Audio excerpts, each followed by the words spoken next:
L'épisode final s'ouvre sur une scène paisible en bord de mer. Meert et Oike sont assis sur un banc, appréciant le beau temps. Ils discutent de la journée qu'ils viennent de vivre, visiblement marquée par les événements. Oike évoque le fait que celle qu'elle croyait être sa sœur ne l'était pas vraiment, biologiquement parlant.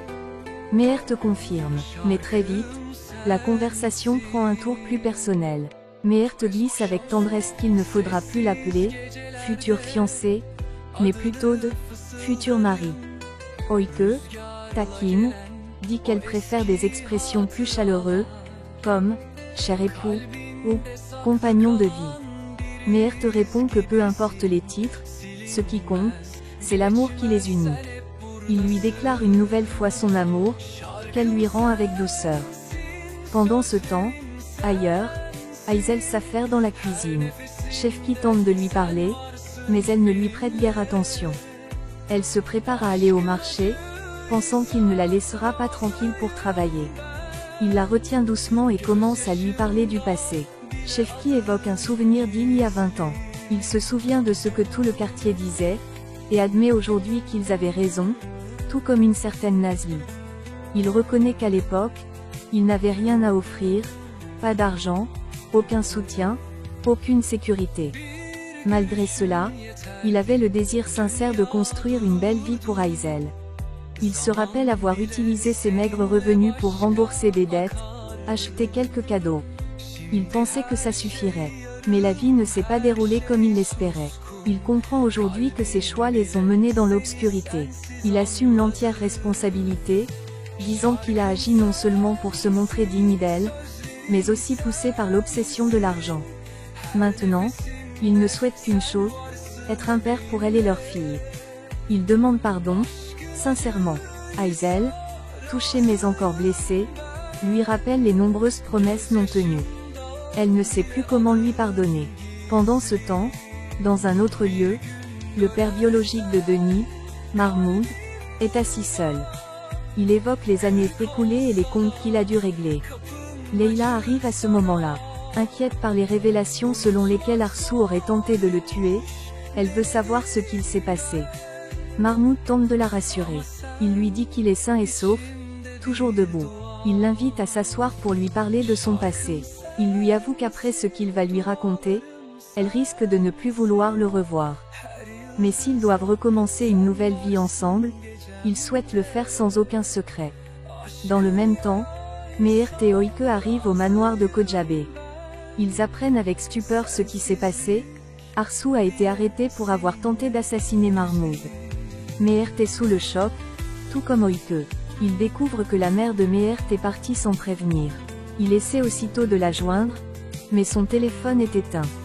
Oike suppose qu'on lui a peut-être demandé de l'éteindre au commissariat. Pendant ce temps, Mahmoud poursuit sa confession à Leila. Il lui dit qu'il ne peut s'empêcher de s'inquiéter, car il paye encore aujourd'hui le prix de ses erreurs. Il regrette amèrement d'avoir rencontré Arsou, et encore plus de s'être marié avec elle. Cette relation toxique l'a même conduit en prison. Mais avec le recul, il a appris une chose, même dans le mal, il peut y avoir un bien. C'est en perdant sa liberté qu'il a compris sa valeur. S'il n'avait pas traversé tout cela, il aurait pu devenir un homme mauvais. Il affirme que c'est Leila qui l'a changé. Dès qu'il l'a rencontrée, ses émotions négatives, la haine, la vengeance, la colère se sont dissipées. Elle lui a donné la force de devenir un homme meilleur. Il la remercie pour cette transformation et, à ce moment précis, lui tend une petite boîte. À l'intérieur, une bague. Leila, surpris, lui demande ce que cela signifie. Mahmoud lui explique que c'est ce qu'il aurait dû faire depuis longtemps. Il s'agenouille devant elle et lui demande de refaire leur vie ensemble. Il souhaite qu'elle soit à ses côtés pour le reste de son existence. Dans une autre propriété appartenant à Monsieur Kojabé, Essine est installée avec 2 hommes. L'un d'eux lui tend un verre d'alcool, qu'elle accepte et boit rapidement. L'homme lui dit de se calmer, qu'il n'est pas nécessaire de se presser ainsi. Il lui propose de lui donner un autre verre. Les 2 hommes échangent alors des propos inquiétants à voix basse. L'un d'eux affirme qu'elle est là, cacahuète, qu'ils vont grignoter. Ils préparent une nouvelle boisson et la lui tendent. L'ambiance devient menaçante. Retour à Mahmoud et Leïla. Il attend une réponse à sa demande en mariage. Il lui dit qu'il ne veut pas la forcer, qu'il respectera son choix, même si cela devait le briser. Il insiste sur ses sentiments, lui affirmant qu'il est prêt à l'attendre toute sa vie. Mais Leïla n'a pas besoin d'attendre davantage. Elle accepte immédiatement. Mahmoud, ému, peine à y croire. Elle confirme, et il s'enlace. Il promet de faire tout son possible pour la rendre heureuse. Ensemble, ils quittent les lieux, unis, tournés vers un avenir nouveau. Du côté de la maison où se trouve Ezzine, les deux hommes échangent à voix basse. L'un demande à l'autre s'il a bien administré l'autre pilule. L'autre confirme, tout en exprimant son étonnement. Malgré ce qu'elle a pris, Ezzine semble tenir le coup, là où d'autres auraient déjà sombré. Mais bientôt, Ezzine commence à ressentir les effets du produit. Elle se sent étrange et demande ce qu'ils ont mis dans son verre. Leur réponse, teintée de sarcasme, est qu'ils y ont mis leur amour. Pendant ce temps, au manoir, Meert et Oike réfléchissent à ce qu'ils pourraient faire. Meert envisage d'aller au poste de police, mais Oike pense qu'il serait plus judicieux d'attendre, estimant que sa mère finira bien par revenir là. C'est à ce moment que Leïla fait son apparition. Meert, inquiet, lui reproche de ne avoir donné aucun signe, son téléphone étant éteint. Mahmoud entre à son tour. Meert comprend rapidement qu'ils étaient ensemble, sans en saisir immédiatement les implications. Leïla annonce alors qu'ils ont une nouvelle importante à partager, elle et Mahmoud ont décidé de se marier. La surprise est totale. Meert est sous le choc. Mais ailleurs, une autre urgence se profile. Jinar et Denise arrivent là où se trouve Özgür. Ce dernier les accueille en leur demandant s'il y a un souci. Jinar lui apprend qu'Ezzine a disparu. Özgür révèle qu'il a parlé avec elle un peu plus tôt dans la journée, qu'elle semblait perturbée, et qu'elle a raccroché brusquement. Depuis, impossible de la joindre. Il minimise d'abord la situation, disant que c'est dans ses habitudes de couper son téléphone et de disparaître un moment. Mais lorsqu'il apprend qu'elle a laissé une lettre derrière elle, l'inquiétude monte rapidement. Denis, bouleversé, insiste. Ils doivent la retrouver au plus vite. Pendant ce temps, Ezzine est de plus en plus sous l'effet de l'u produit. Elle tente de rester debout, mais annonce qu'elle est épuisée et qu'elle va dormir. Puis, elle s'effondre. Les deux hommes la retiennent, se félicitant de leur plan, affirmant qu'il est temps de commencer leur opération. Ils préparent la caméra, parlent de prendre des pots, et commencent à prendre des photos pendant qu'elle est inconsciente. Retour au manoir. La scène devient plus intime. Leïla explique à son fils qu'elle est tombée amoureuse une nouvelle fois. Mahmoud reconnaît que tout cela peut sembler soudain, voire difficile à accepter. Il admet qu'ils ne se connaissent pas vraiment, mais il insiste sur le fait qu'il ne cherche pas à remplacer le père de Meert. Il veut simplement rendre Leïla heureuse. Meert, en observant sa mère, confesse qu'il ne l'a pas vue aussi heureuse depuis bien longtemps. Il remarque l'éclat nouveau dans ses yeux. Mahmoud, sincère, promet de faire tout ce qu'il peut pour préserver ce bonheur. Alors Meert pose une condition. Il accepte leur mariage à une seule condition, que Mahmoud et Leïla aillent officiellement demander la main d'Oike à sa famille. La tension laisse alors place à la légèreté, Leïla et Mahmoud éclatent de rire et acceptent avec joie.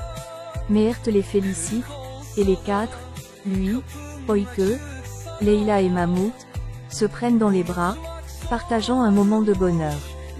Pendant ce temps, l'angoisse autour de la disparition d'Ezzine s'intensifie. Jinar dit qu'ils ont fouillé partout, qu'aucune porte n'a été laissée fermée. Özgür se blâme, persuadé d'avoir tout raté, se reprochant de ne pas avoir insisté quand elle l'a appelé. Il essaie de se remémorer leurs échanges. C'est alors qu'un souvenir lui revient, Ezzine avait parlé de prendre un peu d'air marin, de se reposer quelques jours. Il lui avait même demandé si elle partait en vacances. Cette phrase déclenche un déclic. Jinar se souvient d'une maison d'été, un lieu qu'Ezzine aimait fréquenter quand elle était bouleversée. Elle y allait souvent quand ses parents se disputaient. Sans plus attendre, il décide de s'y rendre. Dans la maison où Ezzine est retenue, les deux hommes, toujours occupés à prendre des photos, passent à l'étape suivante. Ils essaient de la déshabiller. L'un d'eux parle de la meilleure position, l'autre ajuste la caméra. Mais leur plan dérape, et Zin, encore affaiblie, parvient à se réveiller une fois de plus, les repousse avec force et tente de fuir. Les deux se lancent derrière elle. Plus tard, Oike passe un appel à sa mère. Elle l'informe que la famille de Meert souhaite leur rendre visite, si cela leur convient. Sa mère est surprise que cela arrive si vite, à peine après leur départ. Mais Oike pense qu'il n'y a pas de raison d'attendre davantage. Aysel, la mère, accepte. Même si cela paraît précipité, elle décide de ne pas s'y opposer. En raccrochant, elle s'exclame à elle-même qu'elle a dit « Ok », alors qu'aucune préparation n'a été faite. Son mari, Sevki, avoue qu'il voulait bien faire un petit achat, mais qu'il ne voulait pas en faire trop. Il est totalement chamboulé. Aysel tente de le calmer. Il ne faut surtout pas revenir sur leur décision, le bonheur de leur fille est en jeu. Mais Sevki insiste, leur propre bonheur aussi compte. Et soudain, il fait quelque chose d'inattendu, il s'agenouille et lui tend un bouquet de fleurs. Il lui dit qu'il veut, lui aussi, demander la main de la femme qu'il aime. Il se remémore les années passées, quand, il y a 21 ans, il s'était présenté devant elle avec de simples fleurs des champs, sans même de quoi acheter une bague. Il parle de cet homme qu'il était, fou amoureux, prêt à tout pour elle. Il avoue que ses sentiments n'ont jamais changé. Sevki lui demande une nouvelle chance, dit qu'il a appris de ses erreurs, et lui promet de la rendre heureuse jusqu'au dernier jour. Il lui dit qu'il l'aime toujours aussi fort. Et là, Aysel accepte. Elle lui dit « Oui ». Sevki, fou de joie, s'exclame qu'il est l'homme le plus heureux du monde. Sa femme accepte de l'épouser à nouveau. Il lui promet un bonheur immense. Du côté de Denis, alors que la voiture continue de rouler, Denis, visiblement impatient, demande combien de temps il leur reste avant d'arriver. Ginard la rassure, leur disant qu'il ne reste plus que 5 minutes. Özgür, quant à lui, se reproche de ne pas avoir insisté davantage et de l'avoir laissé seul. Pendant ce temps, dans la maison où Esin est retenue, les deux hommes la soulèvent et l'allongent de force sur un canapé. Ils semblent sur d'eux, prêts à passer à l'acte. Mais ailleurs, à la maison familiale d'Aysel, l'atmosphère est tout autre. Leila, Mahmoud, Meert et Oike arrivent. Aysel et Sevki les accueillent avec chaleur. Tous souhaitent la bienvenue, saluent Meert avec tendresse et formulent des vœux de bonheur. Mahmoud prend alors la parole. Il déclare vouloir construire une nouvelle vie avec Leila, qu'il considère comme la compagne idéale pour ce nouveau départ. Aysel le félicite. Il enchaîne en expliquant que soutenir les jeunes dans leur bonheur est ce qu'il y a de plus important. Leila, touchée, s'excuse alors auprès d'Aysel. Elle évoque des malentendus passés, reconnaît ses erreurs. Aysel l'apaise immédiatement, affirmant que tout cela est derrière elle. Ils en viennent ensuite au sujet principal, la demande en mariage. Les deux familles déclarent, au nom de Dieu et du prophète, vouloir demander la main d'Oike pour Meert. Ce dernier, surpris, trouve que tout cela va un peu vite. Il plaisante en disant qu'ils auraient pu discuter un peu plus, et que ce genre de moment appelle un café salé. L'ambiance se détend. Tout rit, l'instant est rempli de joie. Ils s'embrassent dans un élan de bonheur partagé. Mais pendant ce temps, la tension monte dans la maison d'Esin. L'un des deux hommes décide de passer à la manière forte. Il veut la frapper sur la tête pour la rendre complètement inconsciente, car l'alcool et le produit ne semblent pas suffire. À l'extérieur, Denis, Özgür et Ginard sont arrivés. Denis s'inquiète, comment vont-ils entrer? Personne n'a pas les clés. C'est alors qu'un bruit attire leur attention. Ils entendent ce qui se passe à l'intérieur. Sans hésiter, ils entrent. La porte est déjà ouverte. Özgür fonce sur les deux agresseurs et les frappe avec détermination. Denis se précipite vers Esin, la prend dans ses bras pour la soutenir. Elle la rassure, lui demandant de s'accrocher à elle. Un peu plus tard, Esin se repose dans une chambre du manoir. Denis est à ses côtés. Esin dit qu'elle se sent encore mal au niveau de l'estomac, mais que mentalement, ça commence à aller un peu mieux. Pourtant, elle confesse que son esprit reste confus. Denis avoue à quel point elle a eu peur après avoir trouvé la lettre. Elle a cru au pire, redouté que quelque chose d'irréversible soit arrivé. Mais Ezzine explique qu'elle voulait juste fuir. Elle n'arrivait plus à supporter le poids des mensonges dans cette maison. Denise la met face à la gravité de ce qu'elle a fait. Elle lui rappelle qu'on ne peut pas disparaître ainsi, faire peur à tout le monde. Et si personne n'était arrivé à temps? Et si quelqu'un lui avait fait du mal? Ezzine promet de ne jamais refaire une chose pareille. Denise lui tend alors une tasse de thé, pour soulager son estomac. Elle lui propose aussi autre chose si besoin. Mais Ezzine semble encore ailleurs, perdue dans ses pensées. Elle demande à Denise si elle a vraiment eu peur de la perdre. Denise confirme. Ezzine, troublée, ne comprend pas pourquoi Denise est si gentille.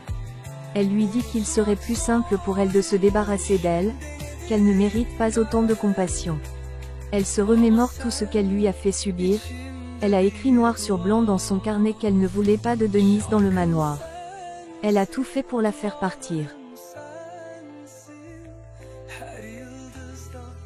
Mais Denise la rassure. Elle lui répond qu'elle ne se débarrassera pas d'elle si facilement. Et même, par réflexe, elle l'appelle « petite sœur ». Ezzine, surpris, s'étonne de ce mot. Denise essaie de corriger, mais quelque chose est lancé. Ezzine veut comprendre. Elle l'interroge sur le sens réel de ces mots. C'est alors que Denise lui fait une révélation bouleversante. Ezzine est bel et bien sa sœur. Elle explique que leur mère, Arsou, l'a abandonnée quand elle était toute petite. Aizel l'a recueillie, s'est occupée d'elle, ne l'a jamais séparée d'Oike. Elle l'a aimée comme sa propre fille.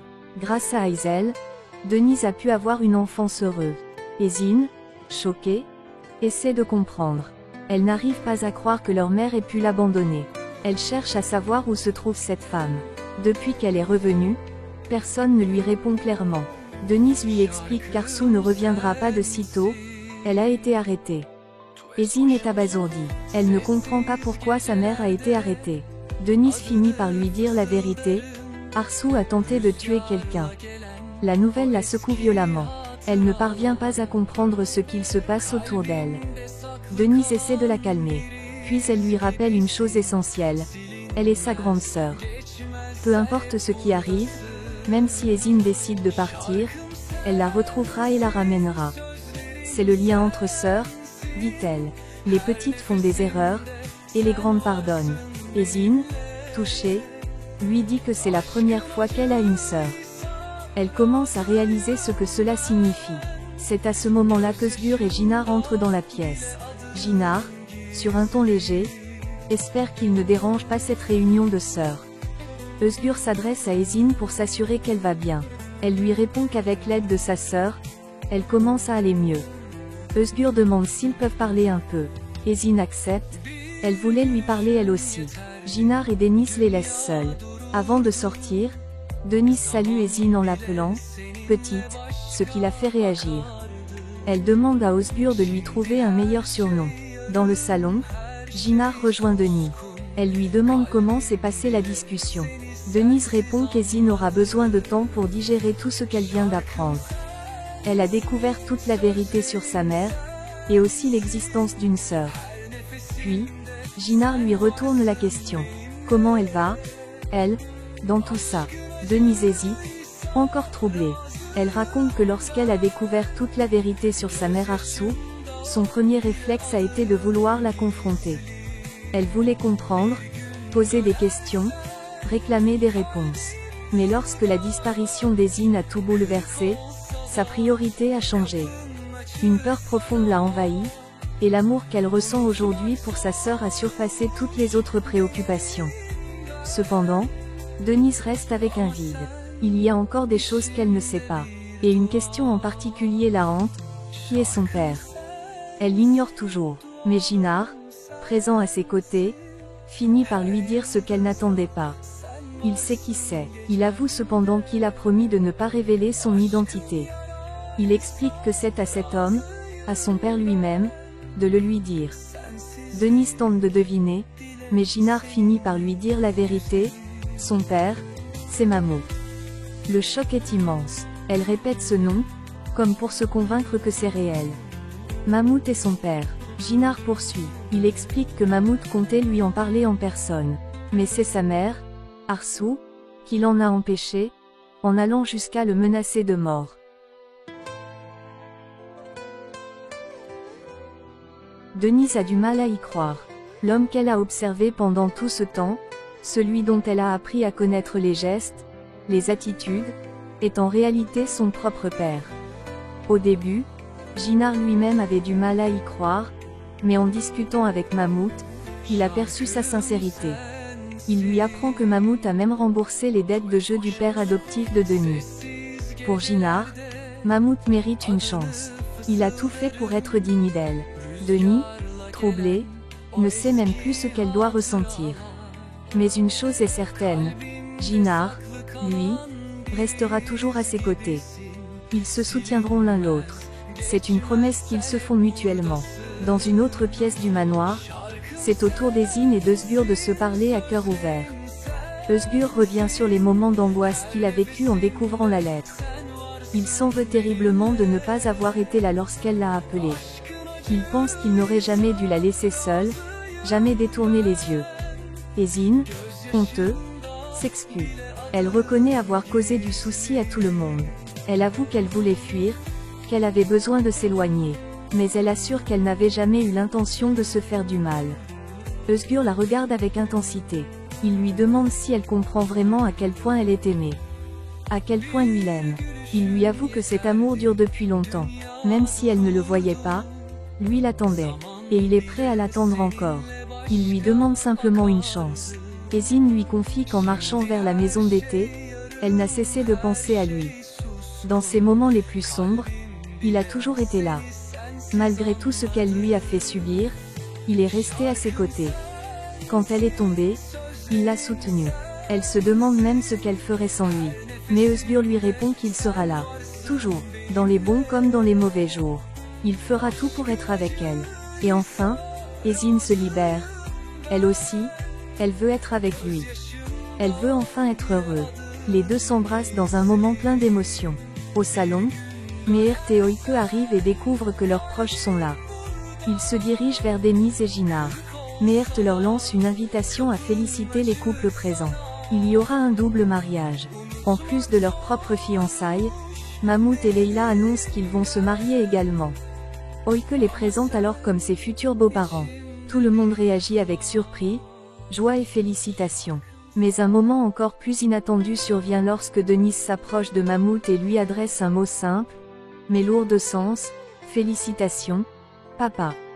Le silence s'installe, personne ne comprend. Oike, perdue, dit qu'elle ne suit plus. Denise propose alors à Mammouth de parler en privé, à l'extérieur. Il accepte. Dans le salon, Meert et Oike restent figés. Ils tentent de comprendre ce qu'ils viennent d'entendre. Meert se demande si Denise a vraiment dit « Papa ». Ginard intervient alors, les invite à s'asseoir, promettant de tout leur expliquer. À l'extérieur, Denise et Mammouth se retrouvent face à face. Mammouth commence par revenir sur ce qu'elle a dit à l'intérieur. Elle l'a appelé papa. Il lui demande si Ginard lui a tout raconté. Denise lui explique que non. Ginard l'a laissé libre de découvrir la vérité directement avec lui. Mammouth avoue qu'il voulait lui en parler depuis longtemps, mais que les circonstances l'ont toujours poussé à repousser le moment. Il ne veut plus fuir. Il veut affronter la réalité. Il lui confie qu'il l'a cherché pendant des années. Et quand il l'a enfin retrouvée, la peur de la perdre l'a paralysé. Maintenant, elle est là, juste devant lui. Et il espère qu'elle restera. Mammouth parle avec sincérité. Il reconnaît avoir commis des erreurs, avoir fait du mal, et avoir payé cher sa liberté. Mais il n'a jamais cessé de considérer ses parents adoptifs comme sa vraie famille. Même après avoir appris la vérité, ses sentiments envers eux n'ont pas changé. Il les respecte profondément. Il ajoute qu'ils ont élevé une fille exceptionnelle. Et même si Denise ne le verra peut-être jamais comme un père, même si elle lui en veut, il veut tout faire pour être un bon père pour elle. Il lui demande une chance. Denis, ému, finit par l'accepter. Elle lui permet de l'appeler « ma fille ». Il lui demande alors s'il peut la prendre dans ses bras. Elle hoche la tête. À cet instant, Mammouth la serre contre lui. Un nouveau lien se crée. Denise réalise qu'elle a désormais une grande famille. Et que malgré tout ce qui s'est passé, Un avenir meilleur est possible. Ils décident alors de tout laisser derrière eux.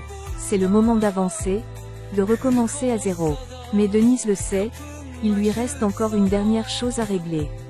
Une dernière confrontation qui l'attend. Un peu plus tard, Denise est assise avec Esin. Les deux sœurs échangent, chacune portant le poids de son histoire. Esin a encore du mal à croire ce que sa grande sœur a fait. Elle lui demande pourquoi elle est allée voir leur mère en prison. Pour elle, cette femme ne mérite rien. Elle ne comprend pas ce besoin d'aller lui parler, d'aller la voir. Mais Denise, elle, savait qu'elle devait le faire. Elle avait besoin de se tenir face à cette femme et de lui poser la question qui l'obsède depuis toujours. Pourquoi m'as-tu abandonné? Elle ne comprend toujours pas comment une mère peut tourner le dos à son propre enfant. Était-ce pour la richesse? Pour l'image sociale? Quelle raison pourrait justifier un abandon aussi brutal? Elle voulait crier cette douleur, lui jeter ses vérités à la figure.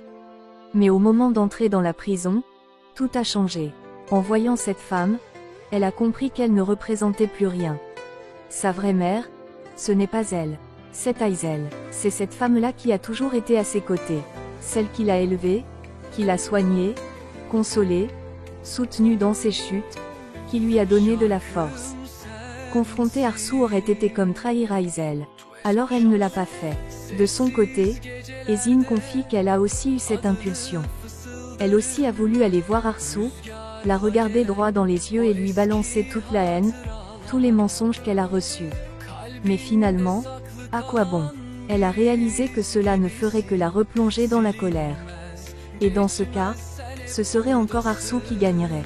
Elle réfléchit tout haut à ce que sa mère lui a transmis, de la jalousie, uniquement.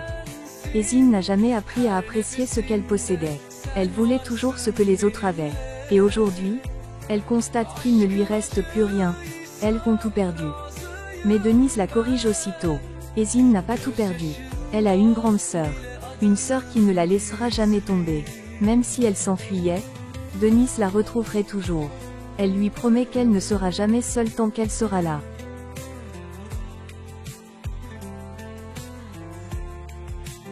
Touchée, Esin demande comment Denise fait pour être aussi généreuse, même après tout ce qu'elle lui a fait. Elle a été horrible avec elle. Et pourtant, elle lui pardonne. Denise lui répond que même s'il reste un peu de colère, ce n'est pas grave. Entre sœurs, on parle, on demande pardon, on avance. Il n'y a pas de place pour les rancunes qui durent. Esin l'appelle « ma grande sœur ». C'est un moment d'union. Denise lui demande alors d'essuyer ses larmes, de chasser la tristesse. Une nouvelle vie les attend. Et Esin, pour la première fois, s'y sent prête. 5 ans plus tard, dans la cuisine du manoir de Kojabé, l'agitation est douce et chaleureuse. Suzanne prépare les plats. Aysel entre et lui demande si tout est prêt. Suzanne confirme. Les beurrex pour Ginard sont bien croustillants, les feuilles de vigne sont prêtes pour Esin, les artichauts sont pour Oike. Et surtout, elle n'oublie pas les lokmas, avec beaucoup de sirop. Denise entre à son tour dans la cuisine, téléphone à la main. Elle plaisante avec quelqu'un à l'autre bout du fil, probablement un membre de la famille en route. Elle leur demande de revenir vite pour éviter une dispute avec maman. Puis elle termine son appel et s'adresse à Aysel. Elle lui annonce que Leila et Mahmoud sont dans l'avion, qu'ils arrivent. Oike et Meert aussi sont en chemin, mais bloqués dans les embouteillages. Et de leur côté, Osgur et Esin passent d'abord chercher tante Nourane. Denise regarde autour d'elle, émerveillée. Elle dit à sa mère que tout est magnifique, que tout a l'air délicieux. Elle a le sourire, elle rayonne. Aysel, elle aussi, est satisfaite. Tout le monde sera bientôt réuni. Comme le dirait Sultan, la famille est enfin au complet. Puis, un moment symbolique. Tous les membres de la famille arrivent. Ils se rassemblent autour de la grande table. Et là, une image puissante. Arsou est aussi présent. Désormais paralysée, elle est installée dans une chaise roulante. Aysel, pleine d'humanité, s'occupe d'elle. Elle lui donne à manger, lui fait boire, pendant que tout le monde discute et rit autour. L'ambiance est paisible, heureux, presque irréel après tant de conflits. C'est alors que Denise se lève. Elle veut porter un toast. Elle élève la voix pour que tous l'entendent. Ce toast, elle l'offre à la famille. Elle espère que ce bonheur, cette unité, perdurera. Autour de la table, les sourires s'échangent. La fête continue, les rires remplissent la pièce. Et c'est ainsi que la série se termine.